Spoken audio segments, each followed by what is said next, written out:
It took me around 4.5 months to basically crack the job market and get a job. I was so desperate in just 1 month that I actually agreed to. I agreed to go through with it. And then I got an interview at Klarna. That was the most promising uh, opportunity, and I was really looking forward to cracking it because the problem was that they were not willing to sponsor someone who was living in another country.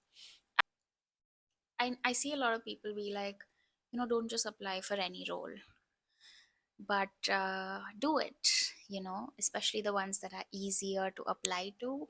So at this point, I'm really like losing my mind. And this was around mid April. Hello, everyone. I hope this video gives hope to someone out there, whether you're someone who's followed your wife or your husband to Sweden and you're navigating through this job market. Well, like they say, for every job market, uh, it's tough, but there is hope. And maybe, just maybe, if you follow some of the things that are mentioned in this video, it will help you out. And yeah, watch the video till the end to really know what my journey has been. It took me around 4.5 months to basically crack the job market and get a job. Um, and I'm just gonna tell you everything from the beginning till the end because I know how it feels to not have a job. I know how it feels to start afresh. I know how you have to keep yourself constantly motivated. I know the struggle basically. And now I am experiencing, well, the fruits of the struggle that I did. So let's start from the beginning. So for some context, I basically moved to Sweden towards the end of January to be here with my husband. He's been here for the last 11 years. So after we got married, I kind of already knew that I will have to navigate through the Swedish job market, and I was just waiting on for my visa.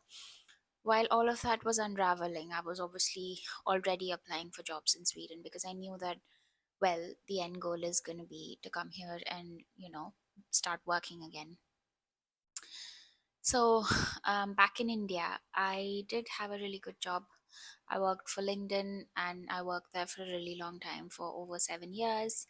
If you want to know more about my journey there, I have posted another video. But yeah, if you have questions, please just leave comments.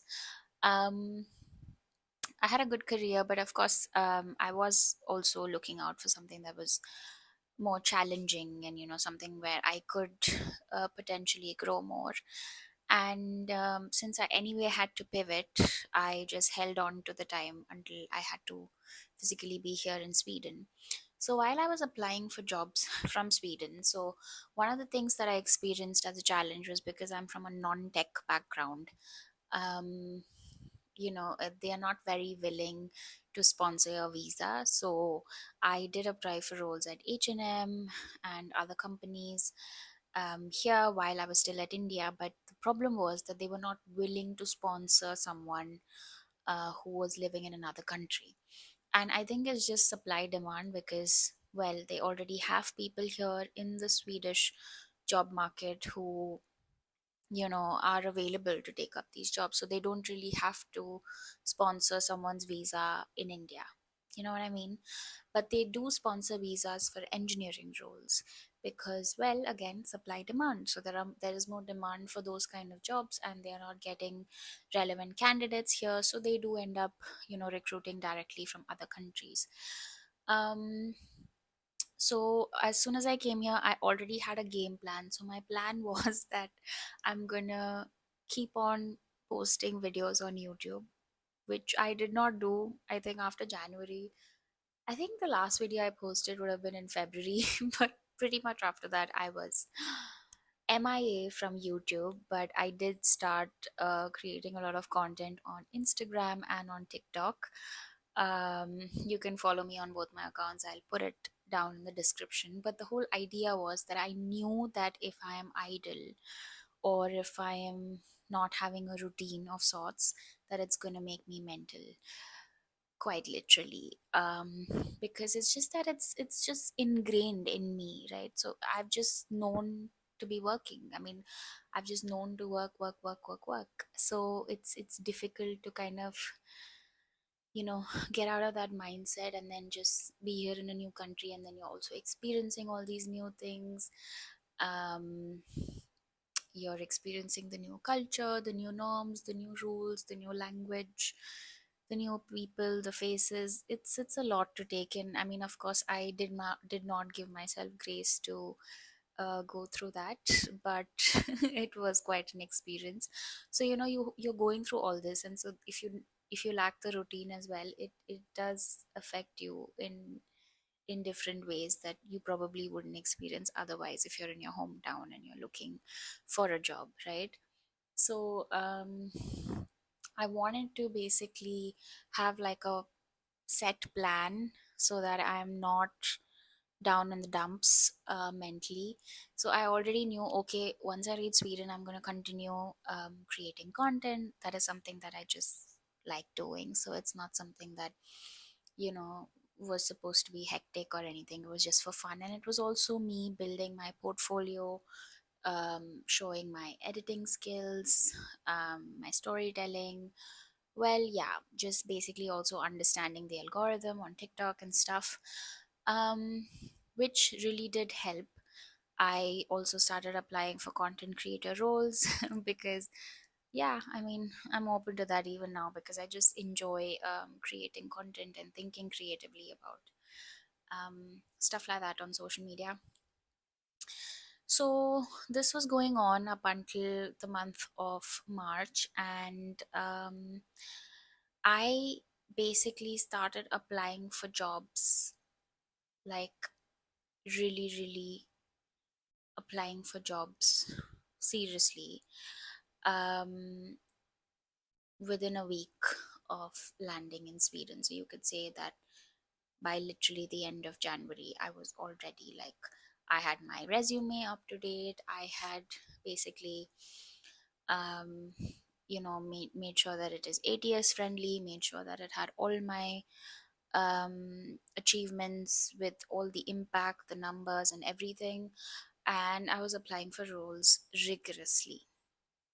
And this is something that I would now also advise people to do, is that, I see a lot of people be like, don't just apply for any role, but do it, especially the ones that are easier to apply to, where you just have to fill in a few details and you don't have to spend so much time applying.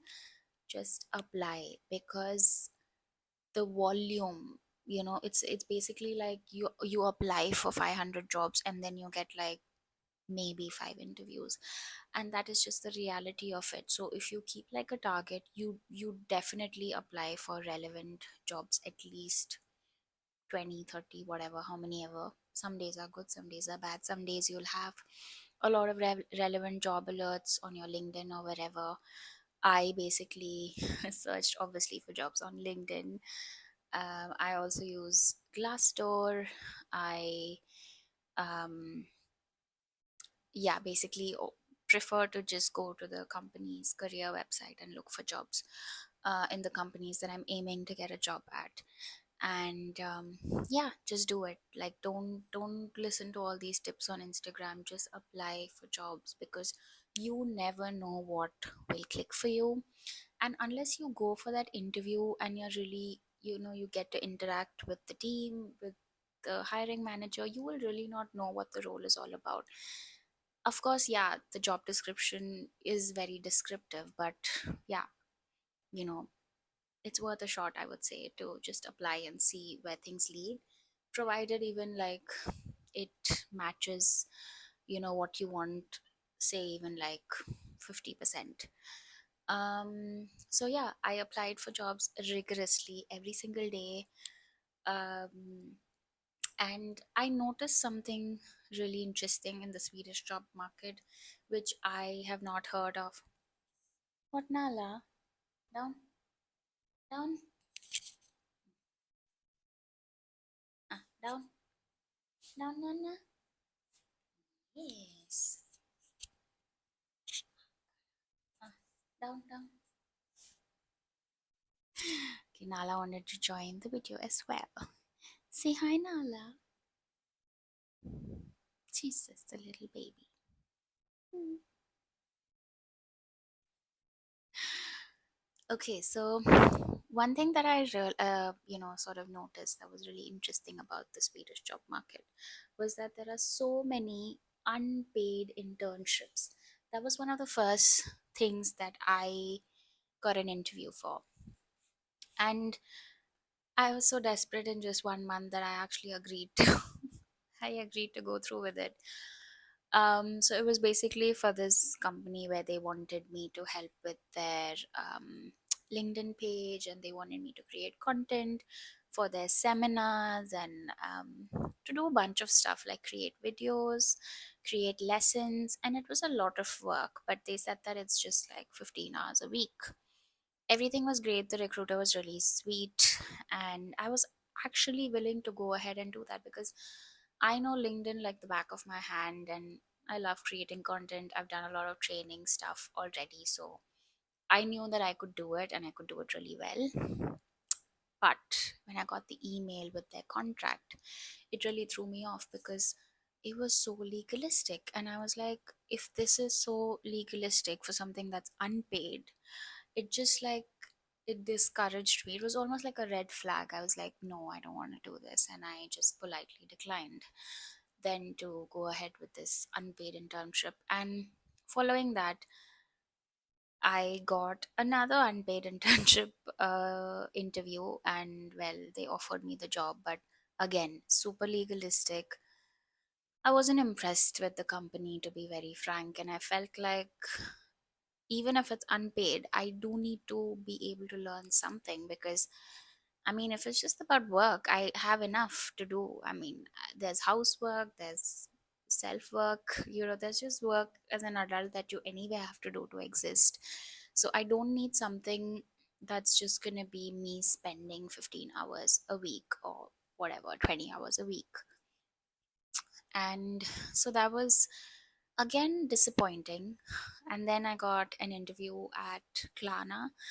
That was the most promising uh, opportunity, and I was really looking forward to cracking it because it was exactly the role that I had at LinkedIn. But the only difference was that Klarna was doing it freelance. Basically, it was a freelance role, and they didn't want someone full time. But the pay was great, the role was amazing, and honestly, they were just starting up with the role. So if they had hired me, I could have established it really well because I've spent so much time doing just that at LinkedIn, including like streamlining processes. I thought that the interview went amazing, but I didn't get selected for it. And this happened in the month of April. I was heartbroken. Like by this time, I had legit. And if I look at the timeline now, it feels like, oh my gosh, I already gave up in like month three, barely three. But I was just I just didn't expect it to take that long. Of course, in theory, I knew that it's gonna take long, but I just, when I was in it, it felt like, oh my gosh, it's taking so long, and am I ever gonna get a job? And I was really disappointed when Klarna didn't happen, because it would have just been perfect for me. But sometimes what you think is perfect for you is just doesn't happen to you, and something else comes along, right? um, and the funny thing is that Klarna was the only proper job that I got an interview for, because others were just unpaid internships up until now. So I basically picked myself up. Of course, I had a lot of days where I cribbed about it, I cried about it, I got angry, I got upset. Um, yeah, of course, we're all human. So I don't want to be like, oh, I was strong and I was like positive. I wasn't. I was like, by this time, when Klarna didn't happen, I think I gave up. And also because, so interview prep. So This is one thing that I think is really going to help you if you are prepping for an interview.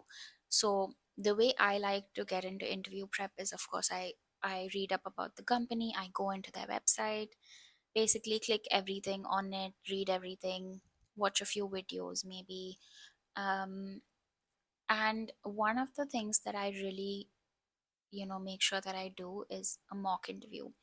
And I actually rely on ChatGPT to do mocks because I don't have any other person to do my mocks with. And it's so good because it gives you like real time feedback on your answers. And it got to the point where I didn't even feel nervous before an interview. And I would really recommend that if you're in a phase where you're preparing for interviews, do the mocks, because when you're in that, in the moment when you're giving the interview, sometimes you fumble because you haven't framed those sentences before and it's new for your brain, so you're just thinking and speaking and it becomes too much and then you fumble or sometimes you miss out on things. But if you have practiced your answers, because it's all stuff that you've done, but it's just that sometimes you forget, you know it just helps you. So I would really recommend, if you are preparing for interviews, do your mocks and use ChatGPT. And if you don't use the pro version like me, because I use the free version, do it in advance, because you're like, after a point it doesn't let you, and then you have to wait like a whole 20 hours or 24 hours to then start using that feature again. It has an audio feature where you can just say, like, speak your answer into ChatGPT and then it responds with the feedback like real time. It's almost like an interview basically. So Klana didn't happen despite my mocks and really nailing it with my mocks. I still continue to apply for jobs. This is one thing that I did religiously because I didn't have anything else to do. Like, basically, I was still creating TikToks and content and all of that, but I just didn't think it made sense to not apply to jobs. I think that a lot of people sometimes give you advice and they're like, you know what, just stop applying, like, take a break. This is the worst advice someone can give you. Please do not take a break, in the sense that don't, like, how do I say it? Don't like force yourself to take a break. Of course, there are going to be days that you skip, like applying for jobs. It could be a Sunday, maybe you have family over, you have plans with your friends or whatever. And you're enjoying life. I'm not saying like, be like, oh my gosh, no, I have to apply for a job today. But don't just stop applying and be like, I'm not going to apply for jobs at all for a month. That, my friend, is a bad idea. And if anyone is giving you that advice, please don't take it, because it really doesn't make sense. You have to apply because that's the only thing that's in your hands. The rest is all like the job market and the external factors, which is why you have to, keep yourself motivated. It does not mean that a rejection, defines your worth. But yeah, just keep applying for jobs. So anyway, I kept applying for jobs, and I again had an interview with Polestar Cars. It was for an internship, and I just assumed that it would be unpaid. So I still went ahead and gave the interview. The one thing that I really looked forward to in this internship was that they wanted the person to be on site. So I thought, okay, I will actually get to learn something, because I'm going to interact with people, I'm going to go to the office, meet people, and that is major big breakthrough in the Swedish job market, because you want to be able to interact with other professionals, you want to be able to network, you want to be able to really do some real work with them, and not just sit at home behind a screen. So I thought, okay, even if it is an internship, even if it does turn out to be unpaid, I'm fine doing it. But that didn't work out. So now we are down like 4 interviews and 2 unpaid internships, which I did not want, so I rejected. 1 job interview, which I did not get. And 1 internship opportunity, which was with a really good company, which I again did not get. So at this point, I'm really like losing my mind. And this was around mid-April, and I'm like, oh my gosh, like, that's it, like, I'm just gonna be without a job now, like, I'm just, I can forget about my corporate career.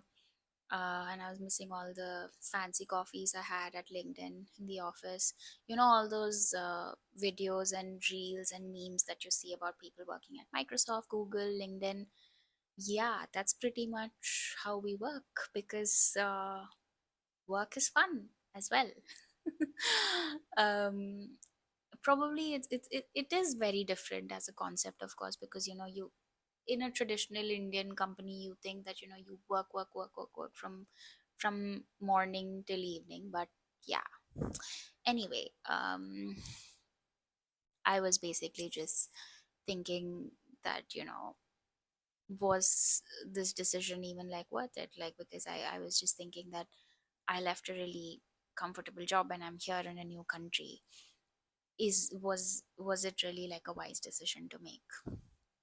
But anyway, my decision was motivated more by reasons of being together with my husband. It doesn't make sense to like live in different countries, and i'm not uh, I'm not trying to, well, throw shade on anyone who is in a long distance marriage, but personally for me, that just was not going to be an option ever anyway. So that was the reason that I moved.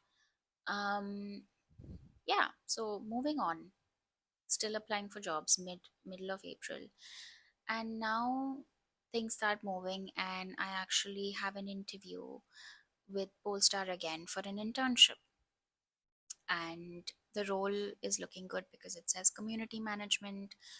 And I was like, okay, something similar to what I've done before, and something that I'm actually, well, keen on doing, because I did a digital marketing course while I was still in India working at LinkedIn, and I was really keen into moving into the digital marketing space. And so the interview is scheduled. I prep as usual. I'm confident. The interview goes well. I have another round of an interview. Meanwhile, I'm also interviewing for another startup in Stockholm, and this was an AI startup. And the recruiter was Indian. So I was like, okay, maybe, because sometimes people do have, just hire like a third party HR from India. And well, that interview process is worth a mention in this video, because it reminded me of why I don't want to work for an Indian company. So it was basically the first interview. I assume that it's just with the recruiter, but the hiring manager, basically the owner of this AI startup, was also in it. And he couldn't catch a breath before asking one question after the other. And he basically asked me questions like, you know are you passionate about training? And it was basically a training role. So I would have been like a training content creator, something that again I have done a bunch of at LinkedIn, and also like personally running workshops and stuff on personal branding on LinkedIn. And this person like kept on asking me questions, what do you know about AI, blah blah blah. And as the good student I am, I never go unprepared for an interview of any sorts. So of course I knew all the answers. I gave it my best. I also was trying to answer without taking too much time and catching my breath. He kept on like grilling me, and he's like, are you passionate about it? Why are you passionate about this role, blah blah blah. The interview went fine, and then he gave me a task. I did the task as well. And I had another interview where basically I was told that you will be um, required to work around 50 hours a week. Would you be okay with that? And I was like, so basically this role in the job description itself mentioned that it is going to be a paid internship. It was for a paid summer internships, and I was like, okay, at least it's paid, because after like swimming through a sea of unpaid internships, I thought, okay, at least this is going to be paid, you know but um so then this recruiter was like, not the recruiter, the owner of the company was like, well, but we can only pay you like 3,000 bucks. basically 3,000 kronas. And but you can work from home. We are fine with that, because initially he actually asked me if I can travel to Stockholm, and maybe I would have, provided he wanted to pay me enough to at least cover travel, But anyway, the point being that I just felt like it wasn't worth it anyway. But the best part was that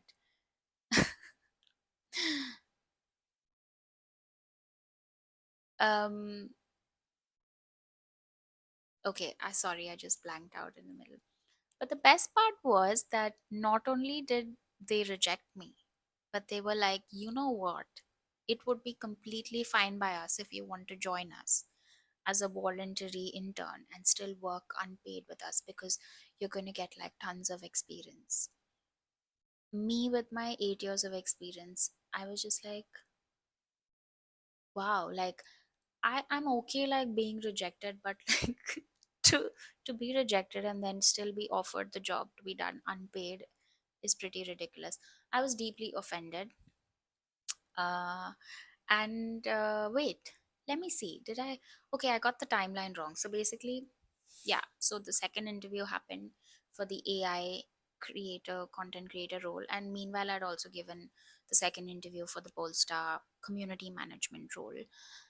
And yeah, then came the wait, the long wait of 2 weeks.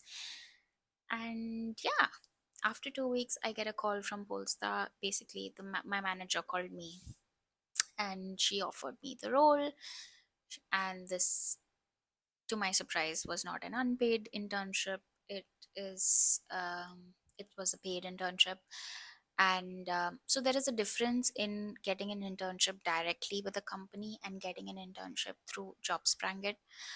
So JobSprangit, I think, basically also gives you internships. But the difference is that it comes with a lot of rules, and it also comes with lesser pay. I would say apply still through JobSprangit as well, but just that be very wise, be very vocal in your workplace, be very like assertive, and really focus on your visibility, because if you're there for like 3 months, 6 months, yeah, make the most of it. Make sure that it converts to a full-time position. I am of course going to share another video where I focus just on like how to do really well once you do crack the Swedish job market as an Indian or as someone from a non-tech background. um, I wouldn't say I have a lot of experience, but I would say that I have some experience that I can share, which would be useful for anyone trying to navigate the market. So yeah. Anyway, so yeah, this was basically the gist of my journey, getting a job in Sweden. And yeah, to be fair, this is still not like a full time job, but it was the closest I could get on my own, and I'm super proud of myself. And of course, I'm still looking for jobs, and whether it is internally within Polestar or externally, whatever works out. But the point being is that it's really important to be in a specific mindset when you're looking for a job. I think if you really want to take away something from this video, it would be that, it's never easy, no matter what someone else says, especially someone with a job, even me. You could be like, oh, like it's easy for her to make this video because now she has a job. Yeah, it is. It is easier to make this video now that I have a job. So no matter what anyone says, they don't really understand. So only you know your situation, only you know your circumstances, you know your strengths, your weaknesses, your highs, your lows, and all of it. And only you are going through the season of looking for a job. So prioritize yourself, prioritize your mental health, and prioritize your job search over anything else. Um, and don't forget to, like, you know, think about it from a perspective of, okay, yes, you are in a new job market, in a new country. You probably feel like, oh my gosh, I need to start from scratch. But be confident, right? Because you've done this, you've had a job back in your home country, you know how it works, you've done a good job, you have shown results. So don't settle. I think that was one of the, I mean, as cliche as it may sound, don't settle. If you are comfortable getting into an internship, even if it's unpaid, if you really like the role, do it, but it should be something that you are deeply convinced about, because only then you're going to be able to really push through everything, enjoy your work, enjoy the challenge, enjoy just that high of, getting stuff done, working for the business, and yeah, whatever it is, reaching targets, or yeah, like achieving something, in your workplace. Otherwise, it's going to feel like a drag. So, yeah, I mean, of course, I'm grateful that it worked out for me in a certain way. I know it's not the same for everyone, but my advice: keep applying for jobs, don't give up, stay confident, and stay the course. Another thing that I would really highly recommend that you do is start adding recruiters on LinkedIn. Um, Start basically, you know engaging with the new market right now. So now you're not in your home country, you're in another country, so start engaging with recruiters in Sweden, from Sweden. Introduce yourself, go through their feed, make it a really personalized message. When you reach out to them, really appreciate, genuinely go and make a comment about their work, about their experience. Be like, I'm really interested in staying connected. um Try to see if you can grab a coffee with someone. I have to call out someone who actually did that with me, and it was really sweet of her. She reached out to me. Basically, I reached out to connect with her, but she reached out to me asking me out for a fika, for just a coffee, and we could get together, chat about our work experience here in Sweden. And which reminds me, I need to catch up again with her. But do that, network, not in a fake networky way, but network genuinely to get to know people, get to know, okay, what is out there, what kind of jobs are out there, what are people doing in this country, how are they surviving, what do people do for work. Find interest groups, see if you can join some Facebook groups where people have similar interests. And yeah, put yourself out there, because nobody else would. So I hope this video helps someone. If you have specific questions, I would love to make another video answering just those questions. So please leave your comments down below. And this video wasn't very structured, but honestly, it is just for someone to feel seen and to feel heard, because, like I said, it's a difficult space to be in when you're looking for a job and when things are not working out for you. But I hope this video is something that gives you hope, in the sense that things may not seem like they're going to work out right now, but they will. Just stay the course. And I don't mean this in a, I don't know, I don't mean this in a preachy kind of way, but I mean this in a very serious and a practical way. So, yeah. I hope this helps, and leave a comment. Please follow my channel. I'm going to be posting a lot more videos, hopefully, about my experience working in Sweden and other topics that interest me, which could be more random. But yeah, if you want to know more about my life here in Sweden, then give me a follow and take care. Bye bye.